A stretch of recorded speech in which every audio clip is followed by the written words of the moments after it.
Gold, trusted gold buyers. మీరు తాకట్టు పెట్టిన బంగారాన్ని విడిపించి ఈ రోజు ఉన్న మార్కెట్ ధరకు కొనబడను.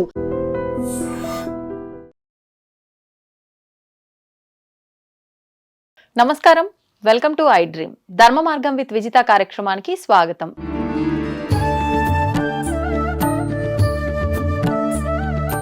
ప్రస్తుతం మనతో పాటు ఉన్నారు ప్రముఖ జ్యోతిష్య పండితులు ప్రొఫెసర్ సత్యనారాయణ మూర్తి గారు. ఇప్పుడు వారితో మాట్లాడి మరిన్ని విషయాలు తెలుసుకుందాం. నమస్కారం గురుజీ. నమస్కారం మా విజిత. గురుగారు, ఇప్పుడు మనుషులు అన్నాక కష్టాలు అనేవి సహజం అంటుంటారు. కానీ మనుషులకే కాదు, ప్రాణంతో ఉన్న ప్రతి జీవికి కూడా కష్టాలు ఉంటాయి. కాకపోతే మనకు నోరుంది కాబట్టి మనం చెప్పుకుంటాం, పాపం అవి చెప్పుకోలేవు, బాధను మాత్రం అనుభవిస్తూనే ఉంటాయి. అసలు ఈ కష్టం అనే పదాన్ని కనుక తీసుకుంటే ఎవరికి కష్టం అసలు? అంటే ఒక శరీరానికి కష్టమా, మనస్సుకి కష్టమా అంటే ఏం చెప్పొచ్చు? అసలు ఈ కష్టం నుంచి బయటపడే మార్గాలు ఉంటాయా? బుద్ధి కర్మానుసారిని, కర్మను బట్టే బుద్ధి నడుస్తుంది.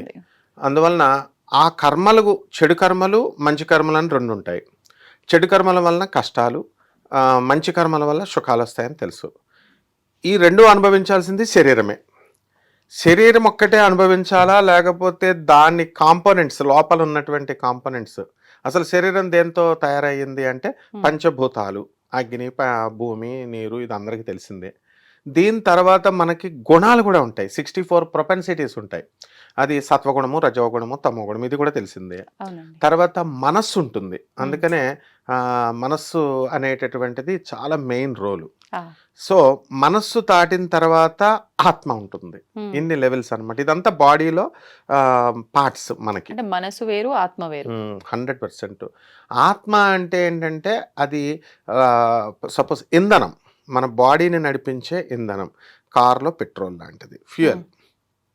మనస్సు అనేటటువంటిది మనం యొక్క కష్టాలు సుఖాలని రెస్పాండెన్స్ చేసి ఇచ్చేటటువంటిది అనమాట. ఇట్ వర్క్స్ లైక్ హార్ట్ అనమాట. అంటే ఆ హృదయం, హార్ట్ బీట్ ఉంటేనే కదా మనం బ్రతికామా లేదా అన్నది. సో అట్లా ఇప్పుడు మనకేమవుతాయంటే ఈ కష్టాలు అనేటటువంటిది జగదీష్ చంద్రబోస్, సైంటిస్ట్ జగదీష్ చంద్రబోస్ గారు చెప్పారు, చెట్లకు కూడా ఫీలింగ్స్ ఉంటాయి అని. అసలు విచిత్రం ఏమిటంటే మార్కోని మనకి ఈ వైర్లెస్ రేడియోని కనిపెట్టారు కదా, మార్కోని కంటే ముందు జగదీష్ చంద్రబోస్ గారే కనిపెట్టారు రేడియోని. అప్పుడు బ్రిటిషర్ సామ్రాజ్యం కాబట్టి మన ఇండియాకి పేరు రాకూడదని ఆయన తొక్కిపెట్టి మార్కోనికి ఇచ్చారు, అది అందరికీ తెలిసిందే. సో ఆ సిగ్నల్స్ కనిపెట్టడంలో చెట్లుకి సిగ్నల్స్ పంపించేవాడు జగదీష్ చంద్రబోస్. చెట్లతో మాట్లాడేవాడు, చెట్లతో బాధ చెప్పుకునేవాడు, అప్పుడు అవి రెస్పాండ్ అయ్యేవి. సో దీన్ని బట్టి ప్రాణం చెట్లకు ఉన్నాయని కనిపెట్టారు. ఈ విధంగా మనకి పెద్దవాళ్ళు ఏం చెప్తారంటే కష్టాలు మనిషికి రాకపోతే మానులకు వస్తాయా అని అంటారు. అంటే అప్పుడు మనిషి చెట్లు, మానులు అంటే చెట్లకు ఉండవేమో అనుకున్న తరుణంలో జగదీష్ చంద్రబోస్ గారి యొక్క రీసెర్చ్ చెట్లకు కూడా ఉంటాయి అని తెలిసింది. కాబట్టి 100% ఈ మన యొక్క కష్టాలు అనేటటువంటివి శరీరము అనుభవించాలి. ఇప్పుడు వెళ్ళి మనం ఒక నిప్పును ముట్టుకున్నాం అనుకోండి, ఆ నిప్పు మనకు కాలుతుంది కదా, అంటే శరీరానికి ఎఫెక్ట్ ఇచ్చింది. ఓకే, మైండ్ చివుక్కమంటుంది చూడండి. ఇది ఫిజికల్, ఇది అందుకనే physical, mental and spiritual harassment అంటాం.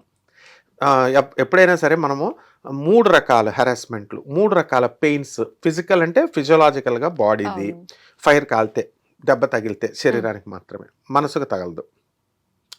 ఎవరైనా ఒక లవర్ హ్యాండ్ ఇచ్చినప్పుడు ఆటోమేటిక్గా మనస్సు, అంటే బాగా అర్థం అవ్వాలని చెప్తున్నాను జోక్గా, ఒక తల్లిని కొడుకు తిట్టినప్పుడు, ఒక ఓల్డేజ్ హోమ్లో పిల్లలు విడదీసేసి, తల్లిదండ్రులను విడదీసేసినప్పుడు చుక్కమంటుంది మనసు. అది మనస్సుకు జరిగే బాధ. మరి స్పిరిచువల్ హెరాస్మెంట్ ఏంటి? స్పిరిచువల్ హెరాస్మెంట్ అంటే ఆత్మ అనమాట. ఆ ఆత్మని ఎప్పుడన్నా సపోజ్ నేను IAS రాస్తున్నాను అన్నాం అనుకోండి, నీకు రాదు అంటారు. నువ్వు దేవుడి గుడికి వెళ్తున్నావు అని అన్నావు అనుకోండి, దేవుడు ఏమైనా ఇస్తాడా? గురువు అప్పుడు ఈ వయసులో అవసరమా, ఈ వయసులో ఆధ్యాత్మిక అవసరమా అని తొక్కేస్తారు. సో స్పిరిచువల్ అడ్వాన్స్మెంట్, అసలు మనం మనిషి పుట్టిందే మనము ఎక్కడి నుంచి వచ్చామో అక్కడికి తెలుసుకోవాలి, మనం ఎవరో మనం తెలుసుకోవాలి. అందుకని అందుకోసం మనం పుట్టాం కాబట్టి ఉద్ధరే తొద్ధరాత్మన అన్నారు శంకరాచార్యుల వారి దగ్గర నుంచి అందరూ మహాత్ములు ఎవరైనా. సో మనల్ని మనం తెలుసుకోవాలి కదా. ఇప్పుడు బాడీ వచ్చాము, ఒక 100 years ఇక్కడ బ్రతుకుతాము, బాడీ నేచర్ అది, శరీరం కృషిస్తుంది, చనిపోతుంది, we will leave the body. Then what happens, ఈ కర్మ, బ్యాడ్ కార్మిక్ ఉంటుంది కదా, కర్మాస్ బ్యాడ్ అయినా గుడ్ అయినా, ఇవి సీడ్స్ లాగా వాసనా రూపాల్లో మనస్సు యొక్క పొరల్లోకి చొచ్చుకొని ఉంటాయి. అంటే ఎలా అంటే పుచ్చకాయ ఉంది, గుంజు ఉంటుంది, ఆ గుంజులో సీడ్స్ ఎలాగైతే ఎంబెడెడ్ అయి ఉంటాయో ఆ విధంగా మనసు అనేటటువంటి దానికి ఆ గుంజులో ఈ మనం చేసిన కర్మలు సీడ్స్ లాగా వస్తాయి. సో ఆ మనసుతో పాటు మనం మనిషి మరణించిన తర్వాత ఆత్మ వెళ్ళి వేరే శరీరాన్ని తీసుకుంటుంది. అప్పుడు ఆటోమేటిక్గా మనస్సు కూడా బ్యాడ్ కర్మాస్ గుడ్ కర్మాస్ మనం చేసింది ఇది కూడా వెళ్ళి ఆత్మను ఫాలో అవుతుంది. సో హచ్ డాగ్ లాంటిది అనమాట. ఇది wear ever the network follows I will follow you అని ఈ యొక్క మనస్సు ఆటోమేటిక్గా ఫాలో అవుతుంది. అందువలన ఆ రిప్రజెంటేషనే సీతారాములు అంటే. రామచంద్ర ప్రభు ఎవరు? పరమాత్మ. సీతాదేవి ఎవరు? మనకి కర్మలు మనం చేసినటువంటి మాయ అంటాం. మాయ అంటే ఇల్యూజన్, అంటే మనం చేసింది మంచి పనో తెలీదు, చెడ్డ పనో తెలీదు, కన్ఫ్యూజన్లో ఉంటాం మనం. అందువలన ఆ సీతాదేవి. మనం వెనకాల ఉన్నటువంటి లక్ష్మణుడు ఎవర్రా అంటే శరీరం, జీవుడు. ఆయన రామచంద్ర ప్రభు ఇలా స్ట్రైట్గా ముగ్గురు ఒక నడుస్తున్నారనుకోండి అలైన్మెంట్లో, రాముడు మధ్యలో సీతాదేవి అడ్డొచ్చింది కాబట్టి రాముడు కనబడడు. సీతాదేవి ఇటుపక్కకు కానీ ఇటుపక్కకు కానీ వాలినప్పుడు జీవుడికి రాముడు కనబడతాడు, పరమాత్మకి. అంటే మాయ పక్కకు తప్పుకోవాలా. మాయ పక్కకు తప్పుకోవడమే ఈ కర్మని మనం క్లెన్స్ చేసుకోవడం, అంటే ఇది క్లీన్స్ చేసుకోవాలా కర్మని. సో దానికి ఏమి లేదు, సింపుల్. దానికి ఏంటంటే మంచి పనులు చేసేయడమే. అంటే మన యొక్క ఆత్మే మనకు గురువు. అందుకే మంచి పని చేసినా కూడా అది పాజిటివ్ కర్మగా కూడా మళ్ళీ అది ఒక బ్యాంకింగ్ లో ఉండిపోతుంది కదా గురుజీ.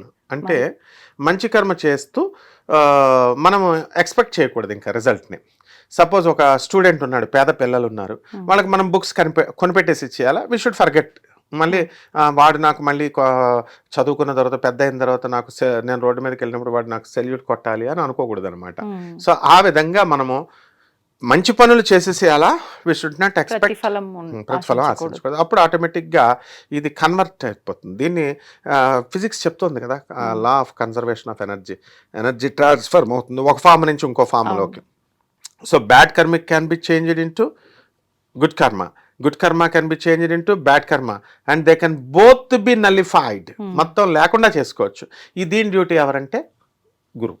ఆ గురువే శంకరాచార్య వారు, ఆ గురువే జగద్గురువైన కృష్ణుడు.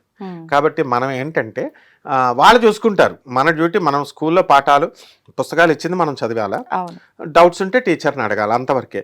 వాట్ ఈస్ అదే కృష్ణ పరమాత్మ భగవద్గీతలో చెప్పింది, ఫలితం ఆశించద్దు, నువ్వు మామూలుగా చేసుకుంటే వెళ్ళిపో. నువ్వు బ్యాడ్ కర్మ ఉందని. అండ్ ఇంకోటి తెలుసా, మర్చిపోయాను, ఈ కర్మలో కూడా బ్యాడ్ కర్మ ఇది ఉంది కదా, మనం టోటల్ అన్కండిషనల్ సరెండరెన్స్ పరమాత్మకు కానీ గురువుకు కానీ అయినప్పుడు ఈ కర్మను లెసన్ చేస్తాడు ఇచ్చేటటువంటి ఫలితాన్ని. ఎలా అంటే సపోజ్ ఒక కర్మ వల్ల మనకి హోరున వర్షం వస్తుంది అనుకుందాం, అది మన మీద అగ్ని వర్షం అనుకుందాం ఫర్ ఎగ్జాంపుల్. అది కాలకుండా ఆ వర్షానికి వచ్చినప్పుడు అంబ్రెల్లా పెట్టుకున్నాం అనుకోండి, అది మన మేరకు పడకుండా పక్కన పడుతుంది. ఆ విధంగా మన కర్మ. అందుకే పెద్దలు చెప్తారు, అరే నువ్వు నవగ్రహాలని దేవుడిని పూజ చేసుకున్నావు, గురువుల్ని, అందుకనే కాలు పోవాల్సింది లారీ యాక్సిడెంట్లో చిన్నగా అయిపోయింది అని అంటారు సార్. ఇదనమాట. అంటే సద్గురువు యొక్క ఆజ్ఞతో మన కర్మ కూడా నల్లిఫై చేస్తాడు. ఇదే దత్తాత్రేయ స్వాముల వారు చేసేది. కర్మల్ని తొలగిస్తాడు గురువు, దేవుడు తొలగించడు. అదే శ్రీకృష్ణ పరమాత్మ రూపంలో శ్రీకృష్ణ పరమాత్మను దేవుడిగా మనం కొలిచినప్పుడు ఆయన తొలగించాడు, జగద్గురువుగా మనం కొలిచినప్పుడు గురు రూపంలో కొలిచినప్పుడు తొలగిస్తాడు. సో ఈ డిస్క్రిమినేషన్ రావాలి. ఇది రావాలి అంటే మంచి వాళ్ళతో ఫ్రెండ్షిప్ చేయాలి, తర్వాత సత్సంగాలంటే అదే, తర్వాత కన్సిస్టెంట్గా ఒకదాన్నే పట్టుకొని ఉండాలి, అండ్ మంచి ఫ్రెండ్షిప్, మంచి habits, experiences. This is what Swami Vivekananda told. ఇదే మహాభారతంలో విదురుడు చెప్పింది కూడా. మనిషి ఎప్పుడైనా సరే వైజ్గా ఆయనకున్న ఎక్స్పీరియన్సెస్, ఆయనకున్నటువంటి పరిసరాలు, ఆయన పెరిగిన వాతావరణం, పెంచిన పెద్దలు, దీని ప్రభావం వల్లే మంచి కర్మలు చెడ్డ కర్మలు తయారవుతాయి అన్నారు. కాబట్టి మనం physical, mental and spiritual advancement కోసం మన కర్మల్ని మంచిగా చేసుకొని మనం మర్చిపోతే సరిపోతుంది. అంతే. అంటే మనం కుడి చేతితో చేసింది ఎడమ చేతికి కూడా తెలియకూడదు అని పెద్దవాళ్ళు చెప్తారు కదా, ఆ సిద్ధాంతాన్ని మనం ఇక్కడ పాటించాలి. ధన్యవాదాలు గురూజీ, మంచి విషయాలు తెలియజేశారు. ధన్యవాదాలమ్మా. తవ్వుతున్న శివలింగం సరే, దాన్ని అట్లా కప్పేసేయండి, చూపించదండి. Krishna is there. మూర్తి పూజ కాదు, సాక్షాత్ బ్రజేంద్ర నందన భగవాన్ ఉన్నారు మూర్తులు. ఏమీ ఆశించకుండా ఆరాధించే వాళ్ళు కూడా ఉన్నారా ప్రభుజీ? నిజమైన భక్తి అంటే మనకు తెలియదు కాబట్టి